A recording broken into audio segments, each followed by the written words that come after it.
ভালোই দিয়েছি ভোট, তাই তো হরগৌরী স্পাইস হোটেল পৌঁছে গেল 400 এপিসোড। পিসিমার কোনো কাজ নেই, সারাদিন বক বক কচুর কচুর। হরগৌরী স্পাইস হোটেল পেরিয়ে গেল আরো একটা বছর। Hello friends, welcome to serial কথা। হরগৌরী স্পাইস হোটেলের আপডেট নিয়ে চলে এলাম। এই আপডেটে আমরা দেখবো যে হরগৌরী স্পাইস হোটেল কিন্তু 1 বছর পর থেকে আবার শুরু হচ্ছে। একদমই তাই, কারণ হরগৌরী স্পাইস হোটেল সবকিছু আপ অ্যান্ড ডাউন চলছিল। জীবনে চড়াই উতরাই তো থাকবে, তা বলে কি আমাদের জীবন থেমে থাকবে? কখনোই না। তাই হরগৌরী স্পাইস হোটেল মানুষদের জীবনও কিন্তু থেমে থাকেনি। 1 বছর পর থেকে কিন্তু আবার এপিসোড গুলো দেখানো হচ্ছে।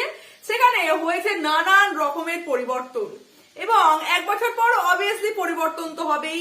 পিসি ঠাম্মা তার নিজের নাতিকে নিয়ে তেল মালিশ করছে, এদিকে আর একটা বউ কিন্তু ওখানে প্রেগনেন্ট, এবং হরগৌরী স্পাইস হোটেলের ঢোল অনেক পাল্টে গেছে, বা রূপটা অনেক পাল্টে গেছে। এবং আমরা আজকের এপিসোডটা যেখান থেকে দেখলাম সেটা হচ্ছে সান্টা ক্লজ কিন্তু সেজে এসেছে শঙ্কর এবং ঐশানী, এসে কিন্তু সকলকে গিফট দিচ্ছে। এবং এই গিফট দেওয়ার পরেই সান্টা নানান ভাবে সকলকে খুশি করার পর তখন সকলে জানতে চাইছে যে সান্টা দাদু কে, বা এই দুজন সান্টা কে আসলে। তখন সকলের মিলে যখন দেখছে যে এটা শঙ্কর ঐশানী, তখন কিন্তু সকলে বেজায় খুশি। এবং হরগৌরী স্পাইস হোটেলে যেরকম রীতিমতো খরিদ্দার বা কাস্টমার বা লক্ষ্মী, খদ্দেরলার লক্ষ্মী হয় বলা যেতে পারে, সেরকম কিন্তু লেগেই আছে। এবং শঙ্কর অনেকটা পাল্টে গেছে, ঐশানী অনেক পাল্টে গেছে, পিসি ঠাম্মা পাল্টে গেছে, ওভারঅল সবকিছু ভাই পাল্টেই গেছে। কিন্তু আমার প্রশ্নটা তো অন্যদিকে।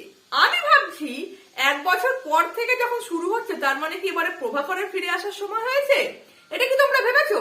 কারণ সিরিয়ালটা যখন 1 বছর পর থেকে আবার শুরু করছে, তখন কিন্তু ওটা প্রভাকরের ফিরে আসার সময় থেকেই শুরু হচ্ছে। জীবনে ভাই সবকিছু ভালো হতে পারে না, কোনো না কোনো আঙুল কিন্তু একবার না একবার কাটবেই। বা আমাদের জীবনে সবকিছু সরল পথে সমতলে যাবে কখনো না, সেটা কিন্তু নানান ভাবে ওপর নিচু হতেই থাকে। তাই এখানে সবাই ভালো, সবাই মানিয়ে গুছিয়ে নিয়ে আছে, এটা হয় না। সিরিয়াল তো একদমই হবে না।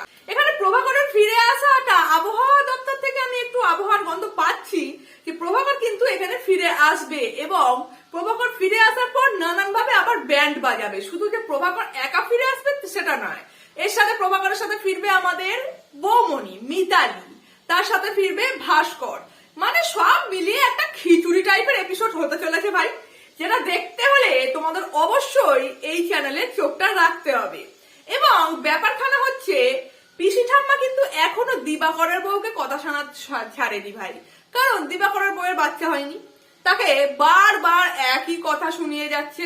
এবং এই কথা শোনানোর চক্করে পিসি ঠাম্মা এটাই হয়তো ভুলে যাচ্ছে যে কার সাথে কথা বলছে। দর্শক বন্ধুরা, এই হলো আজকের আপডেট। কেমন লাগলো অবশ্যই জানাবেন। লাইক, শেয়ার আর সাবস্ক্রাইব।